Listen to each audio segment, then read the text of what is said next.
আম, আমি প্রথমে একটু জানতে চাই আপনার কাছে যে অন্তর্বর্তী সরকারের সাবেক উপদেষ্টাদের অনেকের বিরুদ্ধে বিস্তর দুর্নীতির অভিযোগ, এর পাশাপাশি আরো অনেক ধরনের অভিযোগ রয়েছে।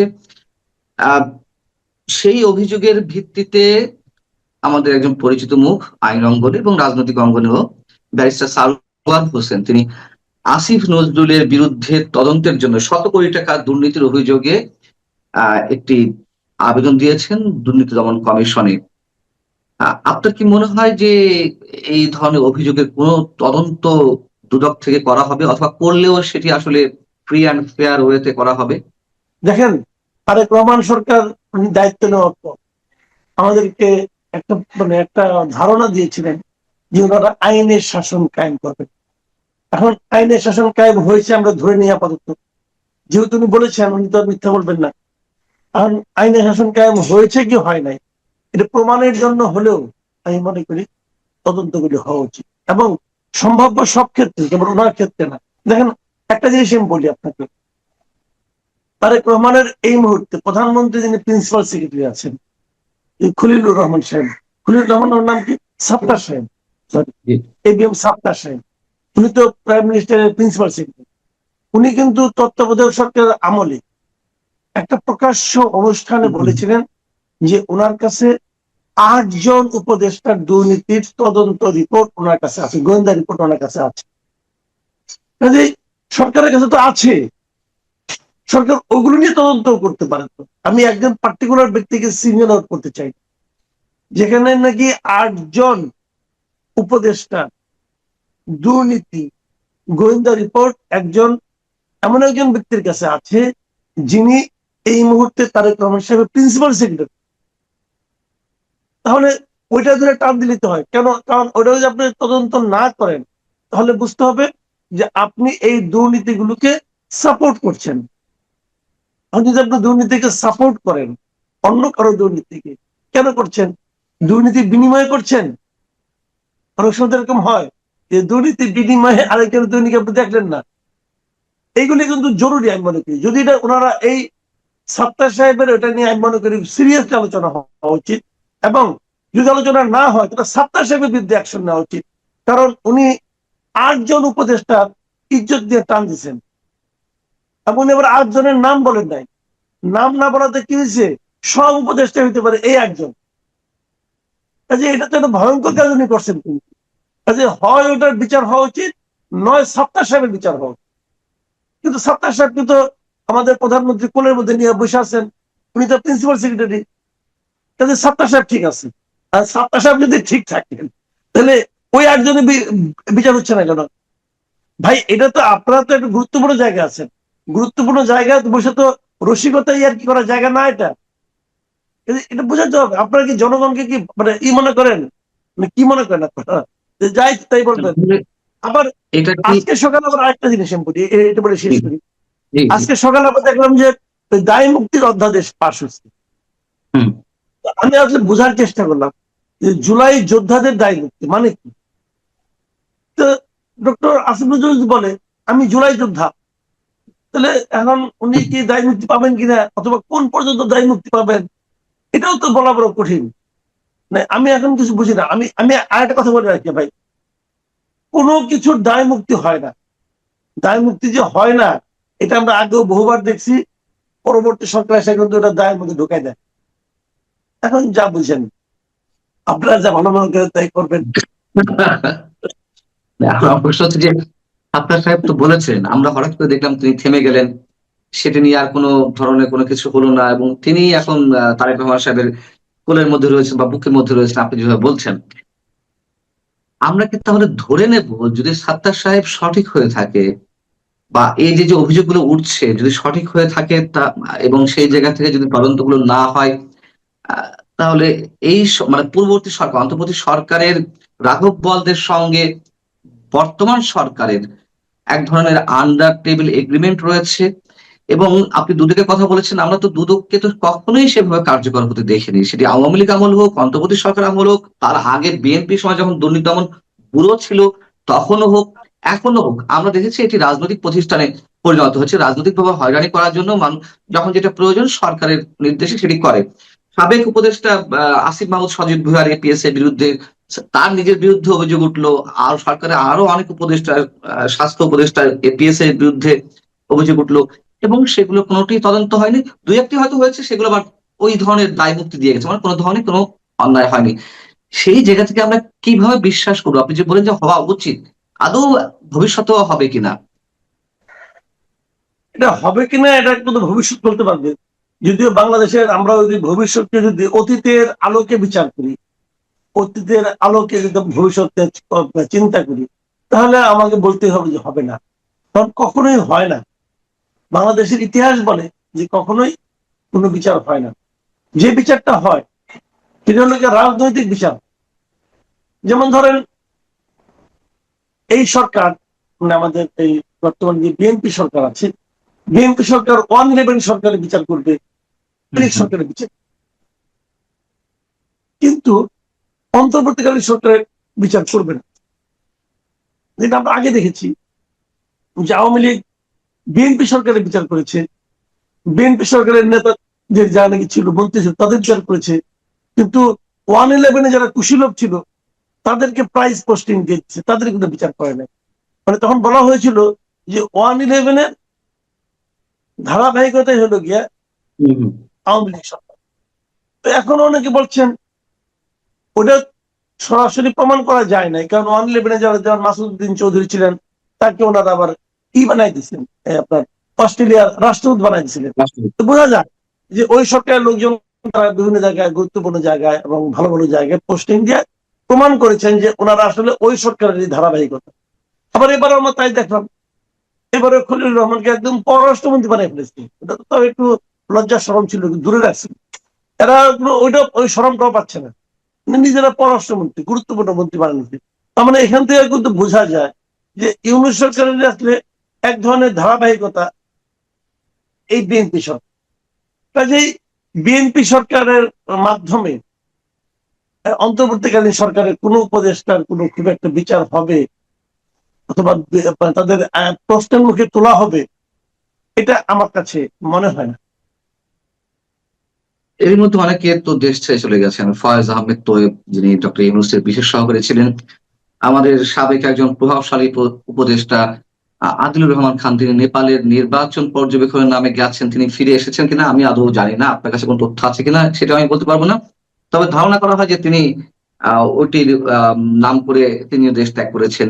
ডাক আমি দুঃখিত, আপনাকে নিয়ে অনেক বেশি কথা বলেছেন একজন প্রেস সেক্রেটারি, সাবেক প্রেস সেক্রেটারি, যিনি ডাস্টবিন শ্রমিক হিসেবে চিহ্নিত হয়ে আছেন। আমার মুখ থেকে সেই নামটি বেরিয়ে আসছিল। তারও কোনো হদিস গত কয়েকদিন পাওয়া যাচ্ছে না। আপনার কি মনে হয় যে এর মধ্যে অনেকেই দেশ ছেড়ে চলে গেছেন? এটা আমি বলতে পারবো না। আমি আমার সঙ্গে কোনো যোগাযোগ হয় নাই, এবং আমি আদিলুর রহমান খান সম্পর্কে শুনেছি উনি কিন্তু ছিলেন সুপার স্তম্ভ, বুঝছেন? এই আদিলুর রহমান খান কিন্তু মোটামুটি সুপার স্তম্ভ ছিলেন। উনি কিন্তু আওয়াজ দিতেন কম, কাজ করতেন বেশি। এবং আমাকে অনেকে অভিযোগ করেছে রাজুকের নিয়োগ, রাজুকের মেম্বার চেয়ারম্যান এই সমস্ত নিয়োগ ওনার আমলে হয়েছে, ওই এক একটা নিয়োগে কেমন মানে করতে হয়, বিনিময় হয়, কিভাবে হয়। দু একজন আমার আমার আমার এক পরিচিত, মানে পরিচিত মানে মানে বন্ধুর বন্ধু এই হিসেবে, উনি এই যে ওখানে মেম্বার হতে চেয়েছিলেন, ওনার কাছে কত টাকা চাওয়া হয়েছিল, কিভাবে, এগুলি শুনেছি আর কি। দু একটা অডিও রেকর্ড আমার কাছে আছে। তো এগুলো মানে উনি উনি উনি কিন্তু সুপার উত্তম ছিলেন। উনি কিন্তু কোনো আওয়াজে আসতেন না, বসে বসে কাজ করতেন উনি। আবার আমি বাস্কেরহাটে দেখলাম, এই মধ্যে দেখলাম যে উনি ওনার বাড়িতে যাওয়ার জন্য মানুষের বাড়ি ঘর ভাঙিয়া একটা রাস্তা বানাই নিয়েছিল রাতারাতি, এত পাওয়ারফুল ছিল। এবং পরে ওই রাস্তা নিয়ে আবার আন্দোলন হয়েছে, অমুক হয়েছে। এবং ওই রাস্তা যাতে ঠিকঠাক মতো হয় এটা তদারক করার জন্য রাজুকের চেয়ারম্যান চলে গেছিল মুন্সিগঞ্জে, বুঝলেন? ওটা কি রাজুকের চেয়ারম্যানের জায়গা নেই, সে ওখানে চলে গেছে তদারক করার জন্য। তার কিছু ছবি টিভি আমাকে, ভিডিও টিডিও আমাকে দিয়ে জন্য পাঠাচ্ছে। তো উনি এরকম ছিলেন আর কি। মানে মানে একটা লোক দেখেন, মানে মানুষকে না আসলে ক্ষমতা দিলে বোঝা যায় যে লোকটা কেমন। এই আদিলুর রহমান খান, ডাক নাম শুভ্র, চেহারা ছবিও শুভ্র। তো উনি এর আগে গিয়েছিলেন নির্যাতিত, তাই না? আওয়ামী লীগ আমলে নির্যাতিত ছিলেন, মানবাধিকার কর্মী উনি। ওনার সঙ্গে আবার ওনার একটা সহকারী আছে, সেও নাকি উনি উপদেষ্টা হওয়ার পরে ওনার সঙ্গে সবচেয়ে লেনদেন গুলি নাকি উনিই করতেন। যাই হোক, তো এই লোকের এত মানবাধিকার কর্মী বিপ্লবী লোকের দায়িত্ব পাওয়ার পর দেখা গেছে সে কি জিনিস। তো এখন এগুলি তো ভাই শুনেন, যখন কেউ দুর্নীতি করে না, একটা জিনিস মাথায় রাখবেন, দুর্নীতির একটা সাইকোলজি আছে। যাদের মাধ্যমে যারা ওনার কাছ থেকে সুবিধা নেন, যারা ওনাকে টাকা দেন, তারাও এক সময় বলে দেয়। কাজে এগুলি তো গোপন থাকে না, যে কারণে এই পথে যারা যায় তারা ধরেই নেয় এটা গোপন থাকবে না। অতএব যা পারি কামাই নেই, 1.5 বছরের আয়ু, এর মধ্যে কামাই কমায় নিয়ে আমি দিব একটা ফুরুত। এই কারণেই কিন্তু, এই একটাই কারণে আমি কিন্তু সবসময় বলি যে যাদের বিদেশে বৈধভাবে থাকার সুবিধা আছে তাদেরকে রাষ্ট্রের কোনো গুরুত্বপূর্ণ কাজের দায়িত্ব দেওয়া উচিত নয়। এটা আমি সবসময় একটা কথা এই কারণে বলি যে 2 নম্বরে 2 নম্বরে করে তোর পুরো দেশটার 12টা বাজায় দিয়ে গেছে এই আলী রিয়াজ এবং মনির হায়দার। আলী রিয়াজ মনির হায়দার যে ক্ষতি করে গেছে, এই ক্ষতি এই দেশকে টানতে হবে আরো কয়েক দশক। মাথায় রেখেন, কি একটা মূলা ঝুলাই দিয়ে গেছে, জুলাই সনদ। আরে জুলাইয়ের সময় তোরা আসিলি কই বল? এই আলী রিয়াজ মনির হায়দার এরা কি জুলাইয়ের লোক? এরা তো দুধের মাসি, এরা তো দুধের মাসি। তখন আমেরিকায় ছিল, আমেরিকায় বসে বসে ওখানকার জীবনযাপন করতো, আর এখানে আমাদের সামনে জ্ঞান দিতে ইয়ার পরে, আন্দোলনের পরে এরা এমন এক গিট্টু লাগাইছে। এখন সংসদে বসে বসে, সংসদের এই আপনার লক্ষ লক্ষ টাকা খরচ করে কাজের কাজ কিছু না, তাদের জুলাই সনদ দেয়া এই গিট্টু খুলতেছে। তো এই পেজ গিয়ে লাগাই গেছে যে লোকগুলো। আবার দেখেন, কেউ কেউ আছে ম্যানেজ মাস্টার, আশিক চৌধুরী কিন্তু ম্যানেজ করে ফেলেছে, যা এক প্রেজেন্টেশন দিয়ে দিচ্ছে ইয়ের কাছে, প্রাইম মিনিস্টার কাছে, প্রাইম মিনিস্টার মুগ্ধ হয়ে গেছে। আরে বাপরে বাপ, এত জ্বলন্ত প্রতিভা, জ্বলন্ত প্রতিভা এখন হয়ে গেছে। আবার আরেকজন কি ফারুক আসিফ নাকি, সেটাও তার বিরুদ্ধে এত এত প্রমাণ দেখলাম পত্র পত্রিকায়, সেও দেখি ম্যানেজ করে ফেলেছি। তো এগুলোই চলতে থাকবে, দেখা যাক কি হয়। দেশ এভাবেই চলবে। খুব একটা আশাবাদী হয়েন না, আবার খুব একটা হতাশ হয়েন না, দেখা যাক। এখন আশাবাদী তো আমরা হচ্ছি না, আমরা তো আছি, এভাবে চলছি, কি আর করা। এখন যারা আওয়ামী লীগ করে তাদের কোনো আশাবাদিতার জায়গা আছে নাকি? এই যে যে গত 2 দিনে যে দুটি ঘটনা ঘটলো, এবং খুবই সিগনিফিকেন্ট একটি সময়ে, যখন কিনা সেই বহুল বিতর্কিত আমাদের পররাষ্ট্রমন্ত্রী ডক্টর খলিল সাহেব ভারতে গেলেন সফরে, ঠিক সেই মুহূর্তে সাবেক স্পিকার শিরীন শারমিন চৌধুরীকে আটক করা হলো। আবার তার একদিন পরে আওয়ামী লীগ যে আইনের বলে, যে অধ্যাদেশের বলে তার রাজনৈতিক কার্যক্রম নিষিদ্ধ করা হয়েছে, সেটাকে স্থায়ী করা হলো, মোটামুটি আইনটি পাশ করা হলো। আহ আপনাদের সামনে দুটি প্রশ্ন। একটি হচ্ছে যে, কেন যখন ভারত সফরে যাচ্ছে ডক্টর খলিল, ঠিক আগ মুহূর্তেই বা সেই মুহূর্তে এরকম দুটি সিগনিফিকেন্ট ঘটনা ঘটলো, এবং একই সঙ্গে এই যে আইনে পরিণত হলো অধ্যাদেশটি, এর মাধ্যমে আওয়ামী লীগের ভবিষ্যৎটা কি আসলে কি? শুনেন, একটা রাজনৈতিক দলের ভবিষ্যৎ, যে দলটা নাকি বিরোধী অবস্থানে আছেন, বিরোধী রাজনৈতিক দলের ভবিষ্যৎ সরকারি দলের অথবা সরকারি সিদ্ধান্তের উপর নির্ভর করে না। এই জিনিসটা মাথায় রেখে, আওয়ামী লীগের ভবিষ্যৎ কি হবে, আওয়ামী লীগ এদেশে কি করবে, কি করতে পারবে না পারবে, এটা বিএনপি সরকারের উপর নির্ভর করে না, এটা আওয়ামী লীগের কর্মী সমর্থকদের উপর নির্ভর করে। আপনি এভাবে উপরে থেকে যে জিনিসটা অন্তর্বর্তীকালীন সরকার করেছিল, সেই জিনিসটাই কিন্তু বিএনপি এন্ডোর্স করলো। বিএনপি এটা কারো শক্ত পাকাপোক্ত করলো, করার মাধ্যমে বিএনপি প্রমাণ করলো ওই নিষিদ্ধের পিছনে তারাও ছিল। তারা তখন খুব ভদ্রভাবে ছিল, না আমরা তো চাই না, আমরা কোনো পলিটিক্যাল পার্টি নিষিদ্ধ পছন্দ করি না। তো পছন্দ করি না তো এখন করলেন কেন? এই জিনিসটা আওয়ামী লীগের কেউ কেউ বুঝেছিল যে বিএনপি বুঝে তাদেরকে পুনর্বাসন করবে, তাদেরকে ফিরে আসতে দেবে। এটা ভুল প্রমাণিত হয়েছে। এটা একদিক দিয়ে ভালো হয়েছে। একদিক দিয়ে ভালো হয়েছে কি, এখন যদি আওয়ামী লীগ ফেরে, নিজের জোরে ফিরবে। এখন আওয়ামী লীগ কিন্তু কারো অনুগ্রহে ফিরবে না। যদি আওয়ামী লীগ ফিরে, আওয়ামী লীগের কারো কাছে কোনো কৃতজ্ঞতা থাকার দরকার হবে না, বলতে হবে না যে তোমরা আমাদের ফিরিয়েছ, অথবা তোমাদের প্রতি আমি কৃতজ্ঞ, এটা বলতে হবে না। এখন আওয়ামী লীগ নিজ দায়িত্বে ফিরবে। দ্বিতীয় কথা হলো যে আওয়ামী লীগের যারা নেতা আছেন, যারা আওয়ামী লীগটাকে পথে বসাই দিয়ে গেছে, যে সমস্ত তথাকথিত নেতা, বিশাল বিশাল সব ফিগার, এক একটা মহিরীয় হিমালয় পর্বতের মধ্যে এক একের অবস্থান, সেই নেতাদের কামসারা হয়ে গেছে। ওই নেতারা কিন্তু এমনিও দেশে ফিরতে পারতো না, এই দেশের মানুষ ওদেরকে নিত না, দেশের মানুষ ওনাদেরকে নিত না। ওনারা কিন্তু এই অনুগ্রহটা চায়, ওই নেতারা কিন্তু বিএনপির কাছে অনুগ্রহটা চায় যে আপনি আমাদেরকে আসতে দেন। আর যে এই দেশে যে অগণিত আওয়ামী লীগের নেতাকর্মী আছে, কর্মী সমর্থক আছে, তারা কিন্তু কারো কাছে অনুগ্রহ চায় না রে ভাই। তারা এভাবেই তারা নিজেরাই নিজেদের অবস্থান তৈরি করে নিত। এটা হলো আমার বিবেচনা, আমি এভাবেই দেখি।